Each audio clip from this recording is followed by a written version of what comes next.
मामा TV. सेठ रमादीन के दो बेटे थे, कमल और चहल। दोनों थे तो जुड़वां, लेकिन दोनों आदतों में बिल्कुल विपरीत थे। कमल बहुत ही शरारती था, उसे पढ़ना लिखना अच्छा नहीं लगता था। और दूसरी ओर चहल बिल्कुल ही शांत स्वभाव का था और वो पढ़ाई लिखाई में हमेशा अव्वल आता था। स्कूल में सभी उसकी तारीफ करते थे। सेठ रमादीन कमल की स्कूल से मिलने वाली शिकायतों से परेशान हो चुका था।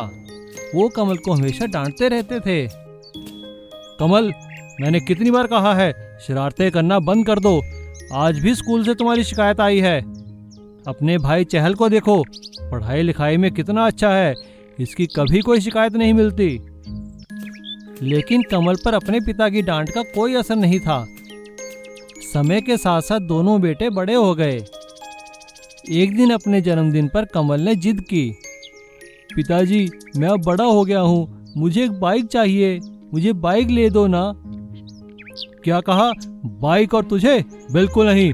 कोई ऐसा काम तो करो जिससे तुम्हें बाइक इनाम में दी जाए। अपने भाई चहल को देखो, कुछ ही दिनों में वो डॉक्टर बन जाएगा और तुम देखो वही आवारा के आवारा। लेकिन बेटे की जिद के आगे रमादीन की एक न चली और उन्होंने कमल को एक बाइक खरीद के ला दी। अब कमल पूरा दिन उस बाइक पे आवारागर्दी करता रहता, इधर उधर घूमता रहता। और चहल डॉक्टरी पास करके एक शहर के अच्छे हॉस्पिटल में डॉक्टर बन गया था। एक दिन गांव में काफी तेज बारिश हुई और गांव के सभी रास्ते बंद हो गए। तभी अचानक सेठ रमादीन की तबीयत खराब हो गई। कमल ने अपने भाई चहल को फोन किया, चहल भाई, पिताजी की तबीयत बहुत खराब है। देखो भाई, मैं एम्बुलेंस नहीं भेज सकता, सारे रास्ते बंद हैं। अरे कमल, क्या तुम उन्हें हॉस्पिटल तक ला सकते हो? ये बात सुनकर रमादीन ने कहा, अरे निखट्टू, तू तो मुझे मार के ही दम लेगा, तेरे बस में कुछ नहीं है। आज अगर मेरा चहल यहाँ होता तो मेरी ये हालत ना होती। कमल को ये बात बहुत बुरी लगी और उसके मन में एक आइडिया आया। कमल ने अपनी बाइक के साथ एक फट्टे को बांधकर उसे एम्बुलेंस की तरह बना दिया और उसमें अपने पिताजी को लिटाकर जल्दी से हॉस्पिटल ले गया। हॉस्पिटल पहुंचते ही चहल ने अपने पिताजी का इलाज कर दिया और रमादीन बिल्कुल ठीक हो गए। ठीक होने के बाद रमादीन ने कमल को अपने पास बुलाकर कहा, बेटा कमल, तूने जो काम किया है वो काम सच में कोई नहीं कर सकता। मैं तुझसे बहुत खुश हूँ और तेरे बाइक एम्बुलेंस वाले आइडिया से भी।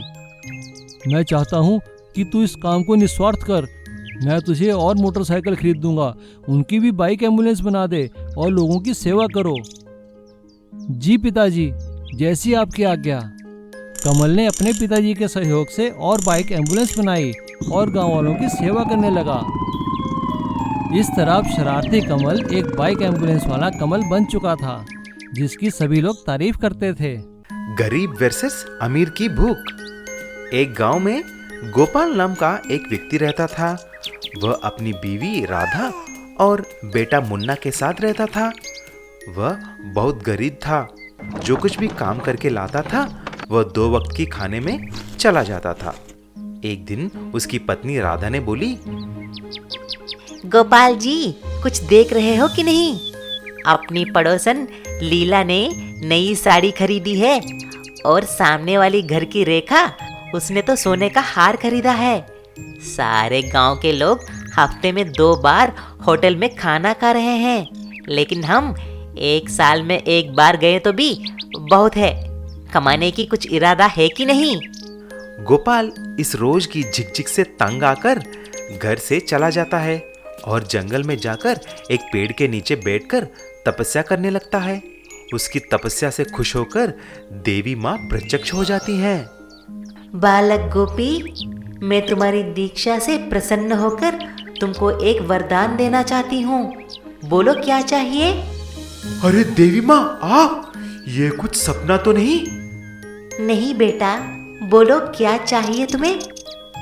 देवी माँ, मुझे बहुत सारा धन दौलत, सोना चांदी, गाड़ियाँ, नौकर और चाकर सब कुछ चाहिए। मैं खुशी खुशी अपना जीवन गुजारना चाहता हूँ। बेटा, पहले ठीक से सोच समझ के बात करना। तुम्हें धन दौलत चाहिए या सुख शांति और खुशी चाहिए? आप ये क्या बोल रहे हैं माँ? धन दौलत है तो सुख और शांति मिलेंगे ना? तुम्हें जीवन का परमार्थ समझ में नहीं आया बेटा। तुम एक काम करो, तुम अपनी बीवी को लेकर 2 जगह जाना, एक सेठ हीरालाल के पास और दूसरी एक कूली कन्हैया के पास। उनके साथ एक दिन बिताना और फिर आकर वरदान के लिए पूछना।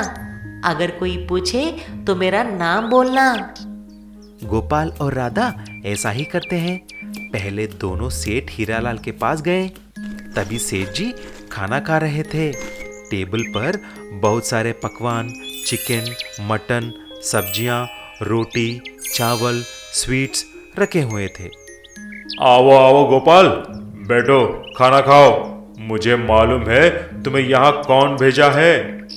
सेठ जी ने इशारा किया और 2 नौकर आकर खाने को गोपाल और राधा के प्लेट्स में भी परोसने लगे और सब खाना शुरू करते हैं।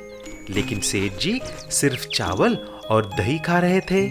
अरे ये क्या सेठ जी, आप ये सब नहीं खा रहे हैं? गोपाल, मेरे पास सब कुछ है, धन दौलत, सोना चांदी, नौकर और चाकर। लेकिन क्या करें, मुझे बीपी, शुगर, अल्सर, टीबी सभी रोग हैं। इसीलिए मैं दही और चावल के बिना कुछ नहीं खा सकता हूँ। अगले दिन गोपाल और राधा कूली कन्हैया के घर चले जाते हैं। वो तभी काम से लौटा और खाने के लिए बैठा। उसके पास सिर्फ दाल और चावल था, लेकिन खुशी खुशी उसकी बीवी के साथ बैठकर खाना खा रहा था। तभी सारी बात समझकर गोपाल और राधा फिर से जंगल में वही पेड़ के पास आकर प्रणाम किया। तभी देवी माँ प्रकट हो जाते हैं। मुझे ज्ञान मिल गया है माँ। मुझे धन दौलत से ज्यादा सुख शांति और बिना कोई बीमारी के तंदुरुस्त रहना है। दिन में 3 बार खाना और खुशी जिंदगी, मुझे और कुछ नहीं चाहिए। देवी माँ तदास्तु करके गायब हो जाती है। उस दिन से गोपाल और राधा हंसी खुशी रहने लगे। रानीपुर नाम के एक गांव में किशोर करके एक आदमी था। किशोर रेलवे डिपार्टमेंट में काम करता था। वह एक ऑफिसर था। किशोर अपने पत्नी भवानी और बेटा प्रीतम के साथ रहता था। प्रीतम का इंजीनियरिंग पढ़ाई हो गया, लेकिन 2 साल से कुछ काम ही नहीं करता था।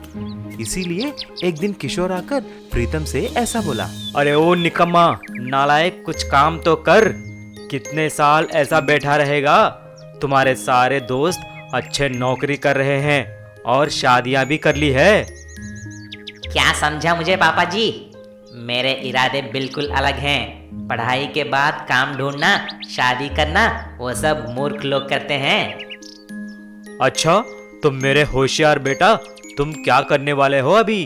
तुम्हें मैं ऐसा घर में बिठाकर खिला नहीं सकता। अरे मेरे बहुत बड़े बड़े आइडियाज हैं पापा जी।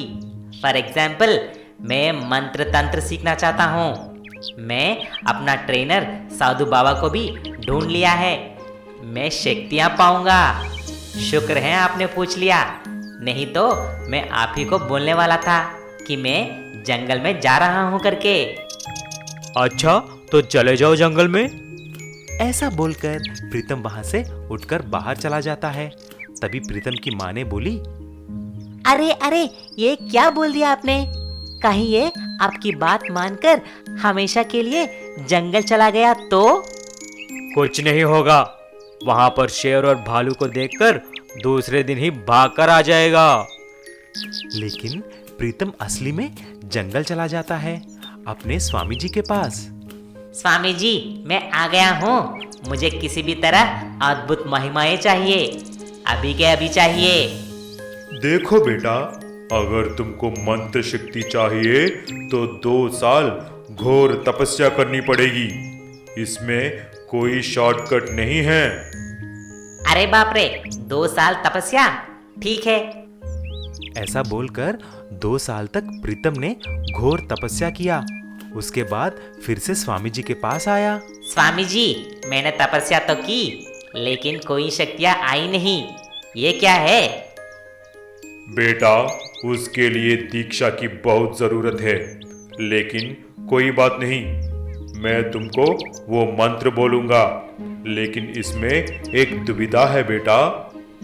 अरे कुछ दुविधा नहीं, अभी के अभी मुझे शक्ति दे दो। ठीक है बेटा, ओम भीम भस्म। स्वामी जी ऐसा बोलते ही कुछ शक्तियां प्रीतम में आ जाते हैं। तुरंत वह अपने पिताजी के पास रेलवे स्टेशन चला जाता है। अरे निकम्मा, आ गया तू? कहाँ कहाँ ढूंढा है तुम्हें, किधर चला गया? पिताजी संभाल के बात कीजिए, मैं अभी शक्तिशाली हूँ, मंत्र तंत्र सीख लिया है। आप बोलो तो उन दोनों ट्रेन को हवा में उड़ा सकता हूँ। जरूर महाशय, दिखाइए जरा, मैं भी देखूं मेरा बेटा कितना कमाल का हो गया है। ओम भीम भस्म। ऐसा बोलते ही वहां पर जितने भी ट्रेन थे हवा में उड़कर ऊपर चले गए। किशोर हैरान हो जाता है, लेकिन कुछ ही देर में थोड़े दूर जाते ही धड़ाम करके सारे ट्रेन नीचे गिर गए। सारे ट्रेन टूटकर टुकड़े टुकड़े हो जाते हैं। सब लोग और किशोर चौंक कर देखने लगे। तभी स्वामी जी प्रत्यक्ष हो जाते हैं। बेटा, तुमने मुझे बोलने ही नहीं दिया। अगर तुम तुम्हारी शक्तियां सबके सामने दिखाएगा तो शक्ति काम नहीं करेगा। किशोर ये सब देखकर प्रीतम को मारते हुए घर लेके जाता है।